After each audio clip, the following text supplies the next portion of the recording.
Hi, my name is Donnie DeVoren, and I'm the head of brand partnerships and sales here at Brave. Today, I'll be giving you an overview of Brave as a browser and also our different ad products.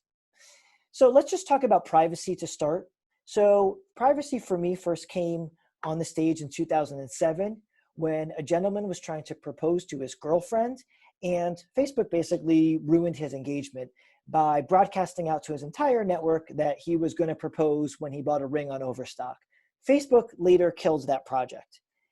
And privacy came up again in 2013 when Snowden revealed that there was a global surveillance program going on, and many people didn't really think about privacy back then either. And you fast forward to 2018 again with Facebook and Cambridge Analytica and how we're being persuaded to make different political decisions.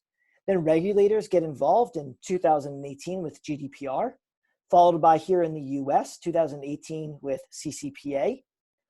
And we've entered into something called the age of surveillance capitalism, made famous by Shoshana Zuboff, a Harvard professor, which basically talks that big tech is tracking everything that we are doing. And over the next year and a half, Chrome is going to be removing third-party cookies also to protect users' privacy. But you start thinking, I wonder if there's a better way now. Do we have to wait 2 years? And people are realizing more and more that user privacy really matters. And someone had the foresight about 5 years ago to realize that privacy does matter and start a browser that doesn't track you. So Brendan Eich is the CEO and founder of Brave. He created JavaScript in 1995 and went on to co-found Mozilla and Firefox and leads the charge today with the Brave browser. So what is the Brave browser? It's a browser that's offered on all of your different devices, your Windows computers, your Mac, your iPhone, your Android.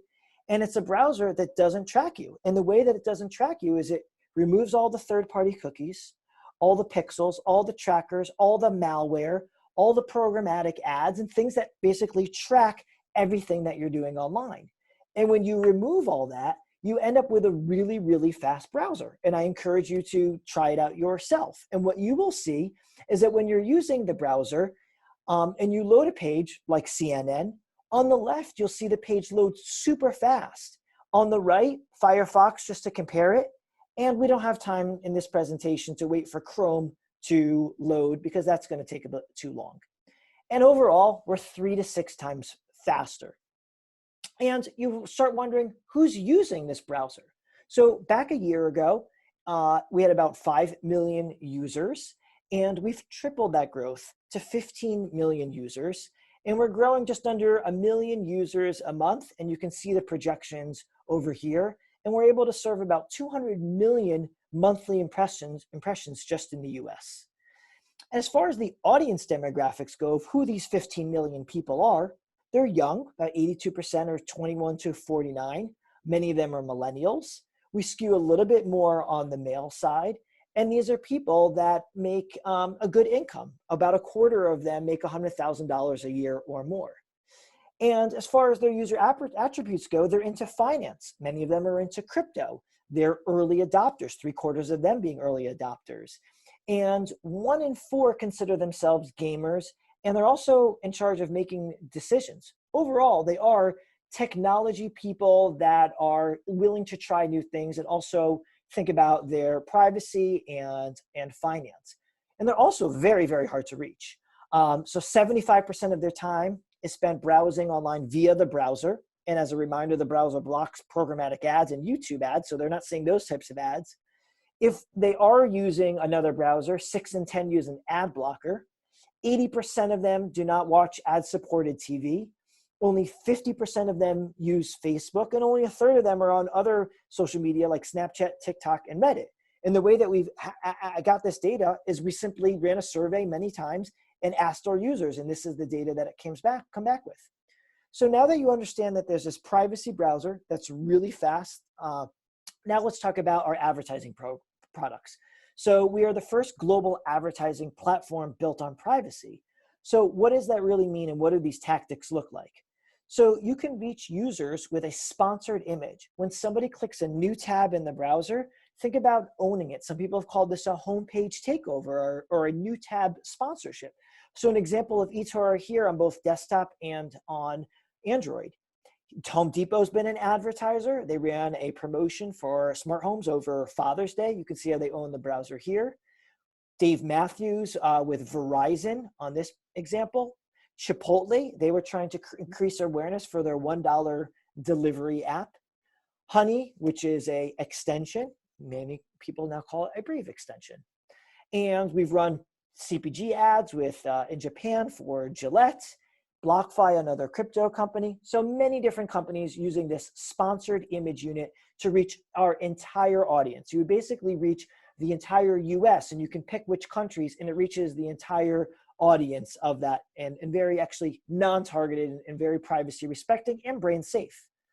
We've also launched things like something called a trading widget, where financial companies, crypto, stock, could be a Spotify or a Pandora widget. Right on the new tab page, you can basically perform an action similar to an app.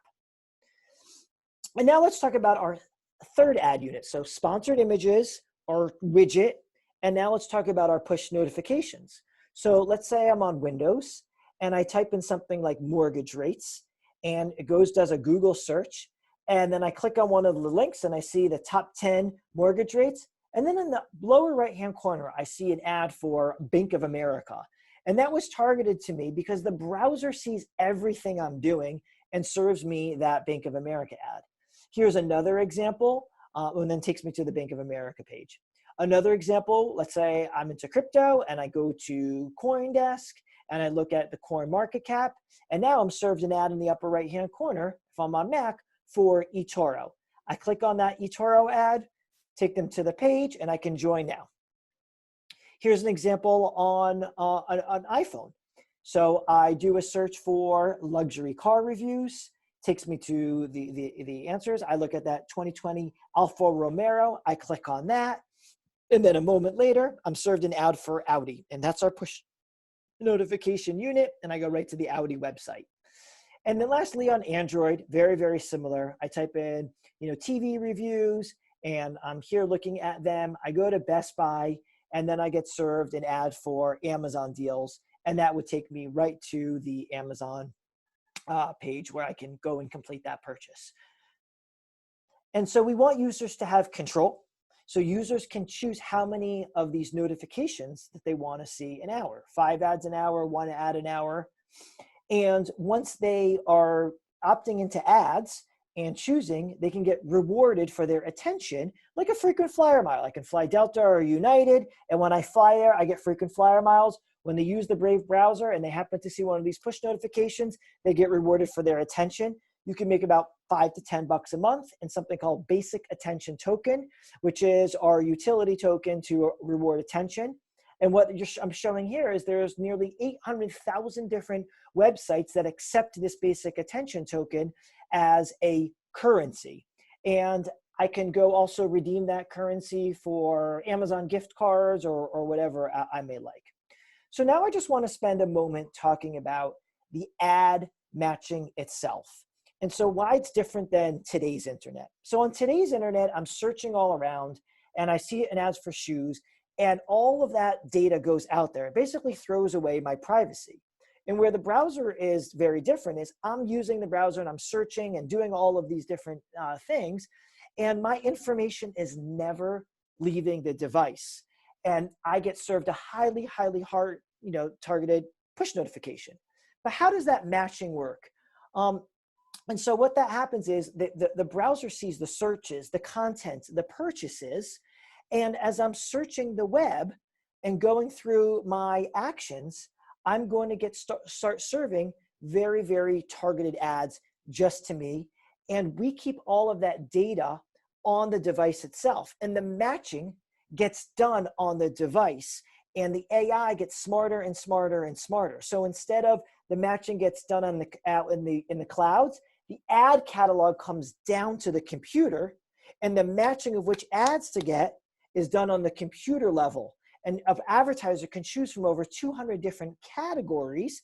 And as I am browsing and I fit into one of those categories, I get served that ad.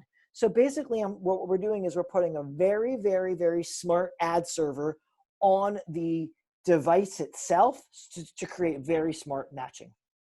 And when you do that smart matching and you protect users' privacy, you end up with a very high CTR. We're seeing a 9% CTR overall. And we have a campaign dashboard where you can see impressions and clicks and dismissals and even conversion rates. And everything is done because the browser sees that I clicked on an ad. The browser also sees that I made a purchase and basically makes that matching. And so we have a number of different case studies. This one is a case study with eToro. When they were running with us just the push notifications, they saw great CPAs. Then they added the sponsored image, and you see these big spikes. And you do basically run the sponsored image for 1 or 2 days, and another spike, and it comes down. And they saw over 230% increase on registrations when they added the sponsored image to their push notifications. Another, this one's like a monopoly using crypto, Upland, and they saw a 3x return of revenue per user versus the ads that they were running on Facebook. Culprit saw 5x in sales. So we're seeing great results with both direct-to-consumer brands and financial brands.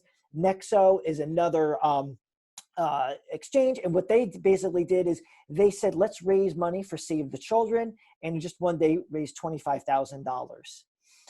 Soon enough, we'll be launching other products like Brave Today, which is a scrolling unit where you can have sponsored content in it, and that's to come.